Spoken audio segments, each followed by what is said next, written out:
Bueno, tenemos mucho que conversar junto a la senadora socialista y presidenta del Partido Socialista, Isabel Allende. Senadora, muchísimas gracias por acompañarnos. Y lo primero que queremos preguntarle es respecto de esta reforma a la reforma o simplificación de la reforma tributaria, como se la quiera llamar. ¿Cómo se puede explicar que cuando apenas lleva un año desde que se promulgó, ya haya que hacerle cambios? ¿Qué pasó en la cocina de esa reforma? Bueno, yo no participé evidentemente en la cocina, pero yo creo que le hace bien al país si vamos a simplificar la aplicación de la reforma y si no vamos a cambiar el tema fundamental. Aquí tiene dos principios básicos que no vamos a cambiar y que esperamos que tiene que tener el monto al cual nosotros queremos recaudar y que evidentemente esta reforma la tienen que llevar a cabo aquellos que tienen más y que deben pagar más, así de simple, y no queremos bajar la carga tributaria. Senadora, pero no se debe reconocer en primer lugar que hubo un error en la forma de hacer esto, porque el gobierno primero envió un proyecto de ley, accedió a cambiarlo en la llamada cocina de la reforma tributaria y ahora nuevamente tiene que hacerle cambios. ¿Dónde se equivocó el gobierno? Bueno, yo creo que efectivamente, producto de tanta negociación y conversaciones que se hicieron en cocinas o hoteles, pero en definitiva fuera del área del Parlamento, terminó haciendo una reforma que tiene complejidades y que para aplicarla, el criterio que nos ha explicado el ministro de Hacienda, el criterio que han dicho muchos contadores, incluso auditores, hay que hacer verdaderos cursos. Entonces, claramente hay que reconocer que no salió bien, que es perfectible y es preferible decirlo, es preferible simplificarla, es preferible hacer más fácil la tarea, pero para nosotros es muy fundamental.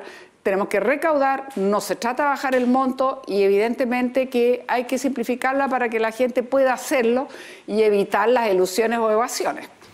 Senadora, en otro tema respecto de su proyecto que tiene que ver con derechos humanos y con degradar a aquellos militares y miembros de las Fuerzas Armadas y de orden en general que sean condenados por violación de los derechos humanos, la pregunta es, ¿cuánto piso político tiene su propuesta? Bueno, yo hoy día lo planteé en el comité político. Yo había conversado esto con asesores de la ministra de Justicia y está bastante de acuerdo porque efectivamente de no tomar un proyecto con las características como el que estoy presentando, yo misma siendo autora de mociones anteriores, si se llevaran a cabo, obviamente que no pueden ser retroactivas y por lo tanto serían aplicables de aquí hacia adelante.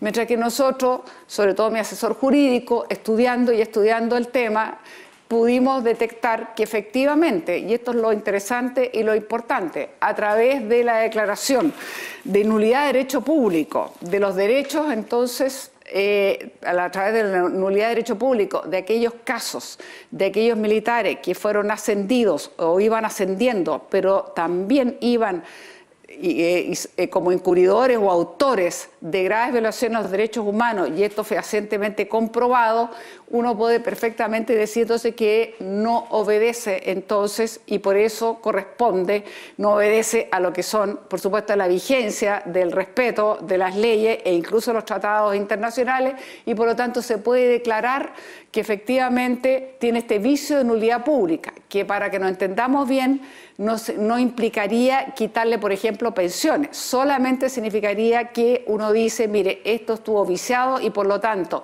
un decreto supremo del gobierno podría reconocer que como existió vicio queda sin efecto y por lo tanto se produce el efecto que buscamos, que es la degradación, que tiene que ver básicamente con que no pueden ostentar títulos, llevar uniformes, recibir condecoraciones, homenajes, etcétera, aquellos que mediante sentencia ejecutoriada hayan violado gravemente los derechos humanos. Esto es muy interesante, porque siendo yo misma autora de la moción de la degradación, la verdad es que nosotros tenemos que ser respetuosos del Estado de Derecho, nosotros no podemos imponerlo retroactivamente, mientras que esto sí permitiría, por el vicio de nulidad pública, poder efectivamente poner fin a esta situación y nos haría bien como sociedad, porque yo creo, mire, para ser bien clara, yo creo que francamente que una persona como Contreras, uno de los mayores o el mayor criminal a lo mejor de este país, termine, comillas, con el grado de general, independientemente cualquiera que sea el final mismo, no corresponde como sociedad. Y yo creo que esta es una buena salida con absoluto respeto a los derechos constitucionales, no tiene ningún vicio de constitucionalidad.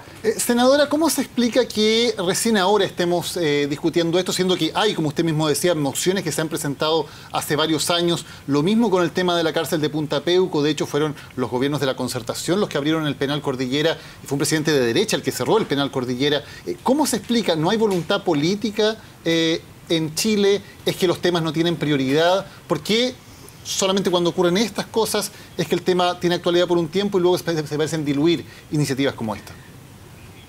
Mire, nosotros esperamos que la visita de Carmen Gloria y el renacimiento de conciencia que ha significado el hecho que con Cripto hayan hablado por remordimiento o lo que haya sido, creo que efectivamente ha sido un remesón para la sociedad y efectivamente pareciera que a veces no se está permanentemente atento y vigilante el cómo avanzar aún más en temas de derechos humanos.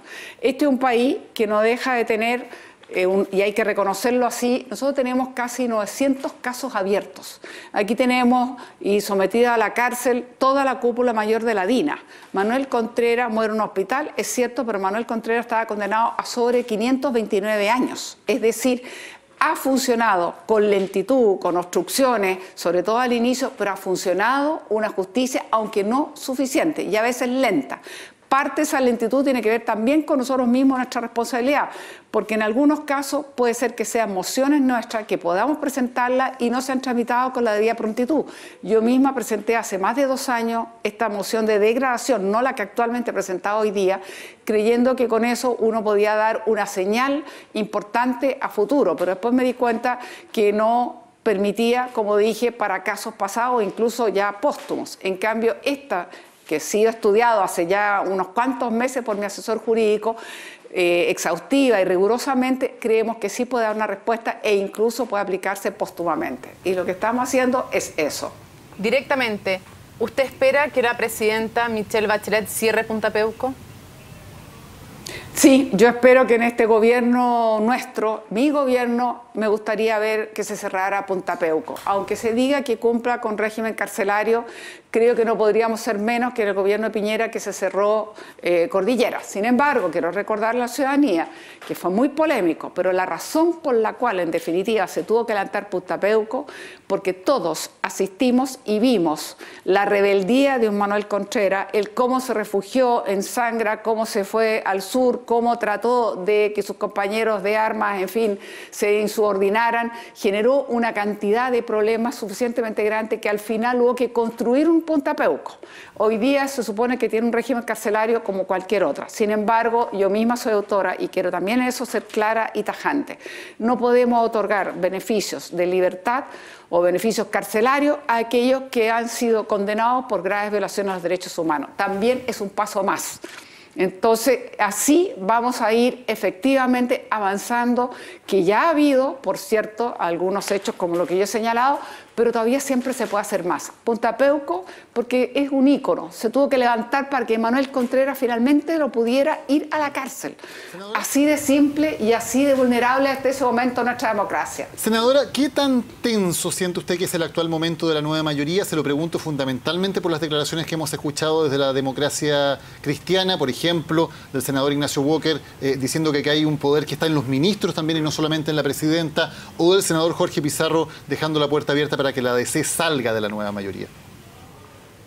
Mire, yo no creo, de verdad, y lo decía hoy día y lo vuelvo a repetir, yo creo que el cónclave fue un momento importante donde pudimos encontrarnos y dialogar, jefes de bancada, todos los parlamentarios, todo el gabinete, y por cierto que reafirmamos nuestra unidad y nuestro compromiso con estas grandes reformas importantes que vienen, donde fundamentalmente es la reforma educacional y la laboral la que tenemos que llevar a cabo y que son muy importantes, sobre todo la educacional, porque va desde la parvularia hasta la educación superior. Y hay otros temas que evidentemente se aclararon, como el tema de la gratuidad, que si bien se rebaja el 50%, permite con algunas características y requisitos rigurosos sumar algunas universidades privadas que los cumplan. Pero también se dijo con la misma claridad que hay que mejorar la gestión de gobierno, que somos un solo equipo. También se dijo que tenemos que mejorar nuestras políticas concretas en salud, en seguridad y en transporte. pero estamos todos en el mismo equipo. Yo no puedo entender esta historia de tratar de hacer diferencias, de tratar de señalar entre nosotros, a mi juicio, divisiones muy artificiales, cuando todos nos hemos comprometido y todos allí dijimos que estábamos de acuerdo con lo que se había propuesto. Es decir, esta gratuidad que se va a ver en el presupuesto del 2016. Continuaremos, por supuesto, con una nueva educación pública, que es la desmunicipalización, para que nos entiendan, pero que será muy gradual, que empezaremos con comunas piloto, aquellas que tienen menor rendimiento educacional. Que se planteó, evidentemente, que vamos a seguir caminando y esperamos lograr esta agenda laboral, o sea, este proyecto que en este momento ya entró al Senado.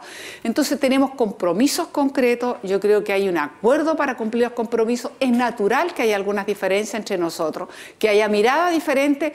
Y justamente a través del diálogo, a través de la conversación, a través de la convicción, creemos que vamos a superar esas cosas y vamos a poder ir avanzando.